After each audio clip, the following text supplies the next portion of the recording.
दिल्ली में लाल किले के पास सुभाष मार्ग ट्रैफिक सिग्नल पर I-20 हुंडई गाड़ी एक ब्लास्ट हुआ।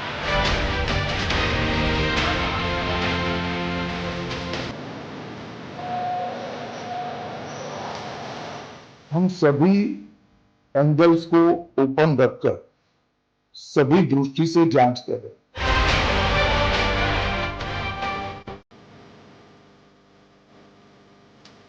इसके पीछे के षड्यंत्रकारियों को बख्शा नहीं जाएगा।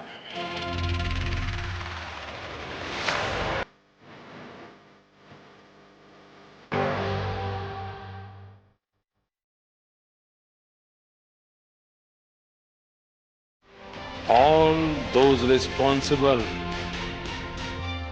will be brought to justice.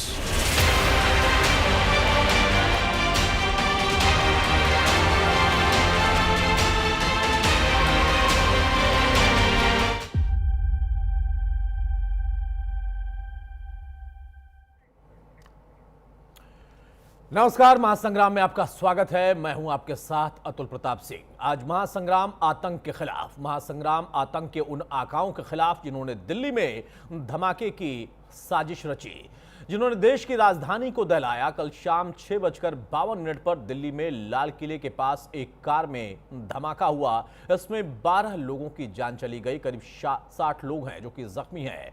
इस धमाके के बाद पुलिस और जांच एजेंसियों ने अपनी जांच पड़ताल तेज कर दी है, जिसमें कई खुलासे अब तक हो गए। खुलासा हुआ कि इस धमाके की साजिश पुलवामा के रहने वाले डॉक्टर मोहम्मद उमर ने रची। जिस कार में धमाका हुआ उसमें उमर खुद बैठा था, उसने अपने आप को उड़ा लिया। अब तक की जांच में सामने आया है कि दिल्ली लाल किला ब्लास्ट के तार फरीदाबाद आतंकी मॉड्यूल से जुड़े थे। आपको बता दें कि 2 दिन पहले ही जम्मू कश्मीर पुलिस ने फरीदाबाद से 7 लोगों को गिरफ्तार किया था, जिनके पास से 2900 किलो विस्फोटक बरामद हुआ। खबर है कि पुलिस के इसी एक्शन के बाद दिल्ली धमाके का आरोपी उमर मौके से भागने की फिराक में था और कामयाब भी रहा। वो फरीदाबाद से विस्फोटक से भरे I-20 कार में सवार होकर दिल्ली के लिए रवाना हुआ। करीब 3 घंटे तक दिल्ली में कार पार्क करके बैठा रहा और शाम को कार लेकर निकला और लाल किले के पास ये बड़ा धमाका हुआ। लेकिन अब सबसे बड़ा सवाल यह है कि इस धमाके के पीछे के असली और साजिशकर्ता कौन है? मास्टरमाइंड का सूत्रधार कहां पर है? कहां तक साजिश के नए तार जोड़ रहे हैं? कौन देश में आतंक का ये नया नेटवर्क खड़ा कर रहा है? इन तमाम पहलुओं पर विशेषज्ञों के साथ हम चर्चा करेंगे, लेकिन उसके पहले यह रिपोर्ट देखें।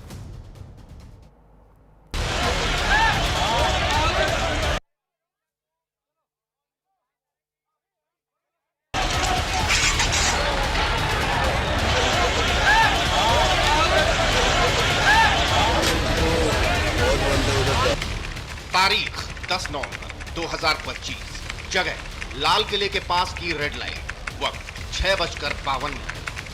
ये वही वक्त था जब देश की राजधानी में एक धमाका हुआ और तेज धमाके से दिल्ली दहल गई। धमाका एक कार में हुआ और कुछ ही पल में बाजार की रौनक चीख पुकार में बदल गई। हवा में बारूद की गंध घुल गई, सड़कें खून से लाल हो गई। लाल किले के उसी घटना स्थल पर मौजूद है जहां देर शाम ब्लास्ट हुआ है कार का। हमारे पीछे ये वही स्थान है जहां पर कार ब्लास्ट हुआ है। I-20 कार पूरी तरह ब्लास्ट हुई और ब्लास्ट इतना भयंकर हुआ कि कार के परकच्चे उड़ गए। साथ के साथ जो भी राहगीर चल रहे थे उनके भी शरीर के टुकड़े हो गए हैं। यानी कि इस पूरे घटना स्थल के सामने ही जैन मंदिर है। करीब 3 मंजिल ऊपर तक जाकर के मानवीय अवशेष पड़े हुए हैं और फिलहाल FSL की टीम, NIA की team, crime branch, ATS, STF तमाम यहाँ मौजूद हैं और यहाँ पर सेना बल भी लगाया हुआ है। बस मकसद ये है किसी भी हाल में इस पूरी घटना का खुलासा हो। धमाके के बाद पुलिस, NIA, NSG की टीम फौरन मौके पर पहुंची। जांच पड़ताल शुरू हुई, जिसमें कई चौंकाने वाले खुलासे हुए। अब तक की जांच पड़ताल में पता चला है ये आत्मघाती हमला था। जिस कार में धमाका हुआ उसे पुलवामा का रहने वाला डॉक्टर मोहम्मद उमर नबी चला रहा था। पुलिस सूत्रों के मुताबिक उमर ने विस्फोटकों के साथ खुद को उड़ा लिया। शुरुआती जांच में पता चला कि विस्फोट में अमोनियम नाइट्रेट फ्यूल और डेटोनेटर का इस्तेमाल किया गया। गाड़ी तो पूरी विस्फोट में खत्म हुई है। हाँ। और उसके अंदर अभी और जो भी उसके साथ लिंक फैक्ट्स आएंगे, अभी वही मैं कह रहा हूँ, it is too premature to comment upon anything. गाड़ी के अंदर ड्राइवर की बॉडी मिली है? बॉडी अभी तो देखो, अभी तो चल रहा है, अभी एफएसएल की टीम है, वो लोग उठा रहे हैं उसको, और उसके अंदर कुछ बॉडी पार्ट्स भी हैं, तो let us see how it connects. धमाके वाली कार से मिले लाश के चीथड़ों के डीएनए टेस्ट के लिए पुलिस ने पुलवामा से मोहम्मद उमर नबी की मां और उसके 2 भाइयों को हिरासत में ले लिया। लेकिन इस दौरान कई जगहों पर छापेमारी और जांच पड़ताल में पता चला है कि धमाके के वक्त आतंकी उमर मोहम्मद कार में अकेला था। उसने अपने 2 अन्य साथियों के साथ हमले की योजना बनाई। सूत्रों के मुताबिक जब फरीदाबाद टेरर मॉड्यूल में ताबड़तोड़ गिरफ्तारियां की जाने लगी तो उसे पकड़े जाने का डर सताने लगा। इसी हड़बड़ी में वो कार में विस्फोटक लेकर निकला। बदरपुर बॉर्डर से दिल्ली में उमर दाखिल हुआ। इसके बाद सुनहरी मस्जिद के पास की पार्किंग में 3 घंटे तक कार में ही बैठा रहा। इसके बाद शाम को लाल किला मेट्रो स्टेशन के गेट नंबर 1 के सामने ब्लास्ट कर लिया। दिल्ली पुलिस स्पेशल सेल के सूत्रों के अनुसार अब तक की जांच में इस बात के संकेत मिल रहे हैं कि लाल किले के पास हुए कार ब्लास्ट के तार फरीदाबाद टेरर मॉड्यूल से जुड़े हैं। इस मॉड्यूल का भंडाफोड़ हाल ही में जम्मू कश्मीर पुलिस ने किया था, जहां से बड़ी मात्रा में विस्फोटक बरामद हुआ था। कि जो आरडीएक्स नुमा बॉम्ब ब्लास्ट करने वाली सामग्री बरामद की गई फरीदाबाद से, वो 2900 किलो है। 2900 किलो अपने आप में बड़ी सामग्री की होती है विस्फोटक।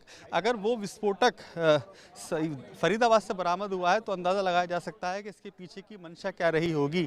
हालांकि तमाम एंगलों पर जांच चली है। माना जा रहा है कि बारीकी से एफएसएल जांच कर रही है। एनआईए रात से ही मौजूद है और पूरे इलाके को जो बैरिकेटिंग किया हुआ है, अंदर किसी को जाने की अनुमति नहीं है, वो इसीलिए है कि पूरी जिस जो घटना का बारीकी से निरीक्षण हो सके। जांच एजेंसियां हर सबूत इकट्ठा कर रही हैं, हर एक एंगल से दिल्ली धमाके की जांच कर रही हैं।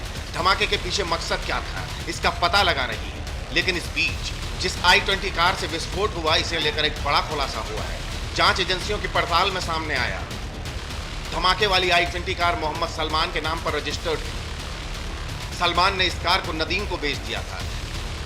नदीम ने इस कार को फरीदाबाद के एक शख्स को बेचा था। इसके बाद पुलवामा के रहने वाले तारिक ने कार को खरीदा और तारिक से मोहम्मद उमर तक I-20 कार पहुंची। अब जांच एजेंसियां और दिल्ली पुलिस हर उस शख्स से पूछताछ कर रही हैं जिसके तार धमाके वाली I-20 कार से जुड़े हैं। हर उस शख्स का कुंडली खंगाल रही है जिनसे मोहम्मद उमर के संबंध थे। लेकिन सवाल है कि इस धमाके का मास्टरमाइंड कौन है, किसने दिल्ली को दहलाने की साजिश रची और इस धमाके के पीछे मकसद क्या है। Bureau report, news India.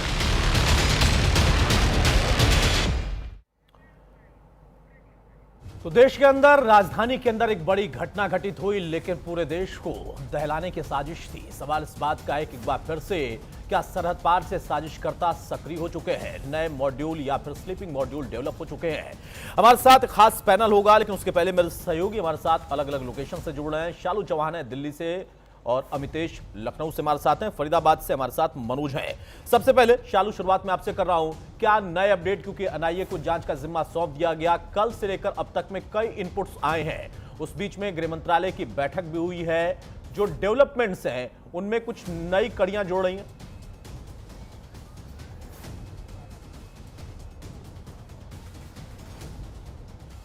देखिए, जिस वक्त ये हादसा हुआ था कल बीते दिन यानी कि सोमवार को, ये वही जगह है जहां पर मेरी मौजूदगी है और वही समय होने जा रहा है तकरीबन, जिसको लेकर के अब यहाँ की बात करें तो सुरक्षा जो है वो और कड़ी कर दी गई है। लगातार यहाँ पर अभी शाम होते होते यहाँ तमाम जो एजेंसियां हैं, चाहे बात करें दिल्ली पुलिस की, एसीआई, ये सबकी तमाम यहाँ पर सुरक्षा में जो है वो तैनात कर दिए गए हैं। लेकिन अब सवाल ये उठता है कि जो ऐसी एक लाल किला के बाहर, जो कि चांदनी चौक का एक बड़ा बाजार था, जिसके बाद ये हादसा हुआ, ये इतना बड़ा ब्लास्ट हुआ, तो वाकई में ये एक दिल्ली को ही नहीं बल्कि हर एक इंसान के दिल को दहला देता है कि जिस तरीके से ये हमला हुआ है, जिस तरीके से ये ब्लास्ट किया गया है, तो कहीं ना कहीं इसके पीछे एक बड़ी साजिश थी। जिस समय पे बात करें तो जब कल वहां पर आरडीएक्स के साथ कई ऐसे जो आतंकवादी हैं उनको गिरफ्तार किया गया था, लेकिन उसके बाद भी कहीं ना कहीं इसको लेकर, सुरक्षा को लेकर सवाल ऐसे खड़े हो रहे हैं, क्योंकि जब इस तरीके की चीजें सामने आई थी तो कहीं कहीं सुरक्षा व्यवस्था जो है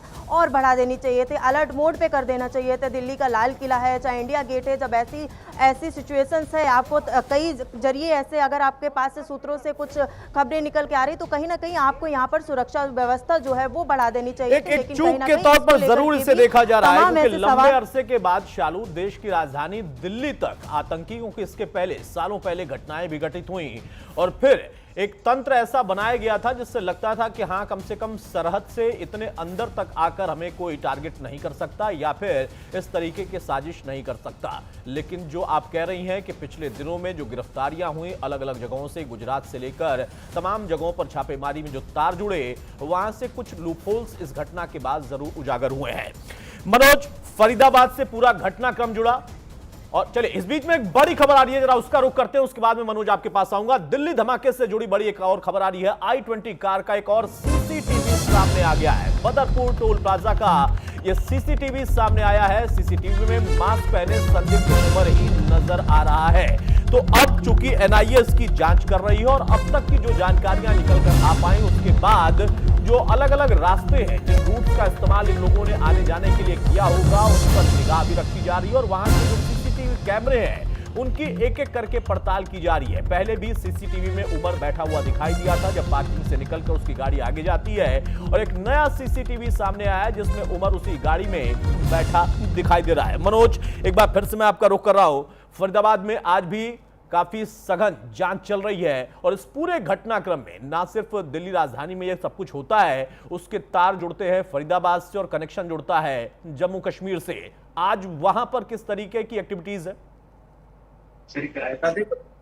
और फरीदाबाद की पुलिस की जो टीम है वो संयुक्त मिलकर कार्रवाई की है। और ऐसे में बता दें, फरीदाबाद के गांव इलाके में एक मकान से भारी मात्रा में सामग्री बरामद की है, साथ ही कुछ वेपन भी यहाँ फरीदाबाद पुलिस ने बरामद किए। पर ऐसे बता दें कि कहीं ना कहीं लगातार जिस तरह से दिल्ली के अंदर जो i20 जो गाड़ी में ब्लास्ट हुआ है उसको लेकर कहीं ना कहीं पुलिस अब सचेत है। ऐसे में जहाँ अल-फलाह जो यूनिवर्सिटी जहाँ पर ये कार्यरत थे वहां पर कहीं ना कहीं 3 लोगों को पुलिस गिरफ्तार कर चुकी है, जिसमें से एक महिला डॉक्टर नहीं है, उनसे गहनता से पूछताछ की जा रही है। उनके जो तार हैं कहीं ना कहीं पाकिस्तान से कहीं ना कहीं सूत्रों के हवाले से मिलते हुए नजर आ रहे हैं। पर ऐसे में बता दें कि लगातार जो पुलिस की टीमें हैं कई लोगों को अब तक गिरफ्तार कर चुके हैं। मनोज, हालांकि ये सब कुछ बहुत जांच के दायरे में है, गोपनीयता है, लेकिन क्या अब तक आपकी किसी ऐसे शख्स से बात हो पाई है, कुछ वहां के ऐसे लोग जो इन लोगों के बारे में जानकारी दे पाए, जिनकी धरपकड़ हुई थी, कब से थे, क्या संदिग्ध एक्टिविटी थी या बहुत नॉर्मल रहते थे?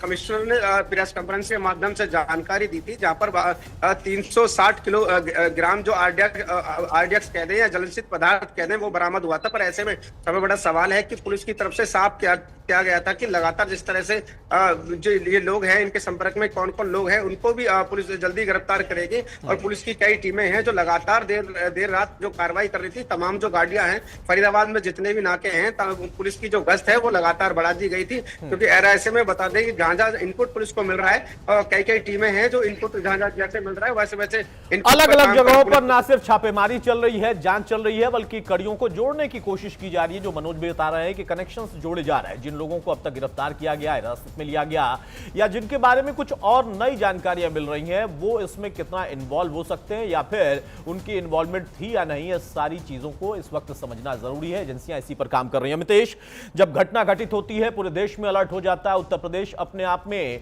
बहुत ही संवेदनशील रहता है इन तमाम जगहों पर। कई ऐसे वहां के जिले हैं जहां के पुराने, अगर हम देखें इतिहास में जाकर, तो एक्टिविटीज या फिर ऐसी घटनाओं में वहां के कुछ लोगों का या वहां पर जाकर उन लोगों का एक इन्वॉल्वमेंट दिखाई दिया। क्या नई कुछ जानकारियां मिल रही हैं, खासतौर से पश्चिम उत्तर प्रदेश अवध के उस बेल्ट से या पूर्वांचल के कुछ हिस्सों से जहां पर पुराना भी इतिहास रहा है, कि ऐसी जगहों को वो अपना एक टारगेट बनाते हैं या फिर वहां पर छिपने का ठिकाना ढूंढते हैं?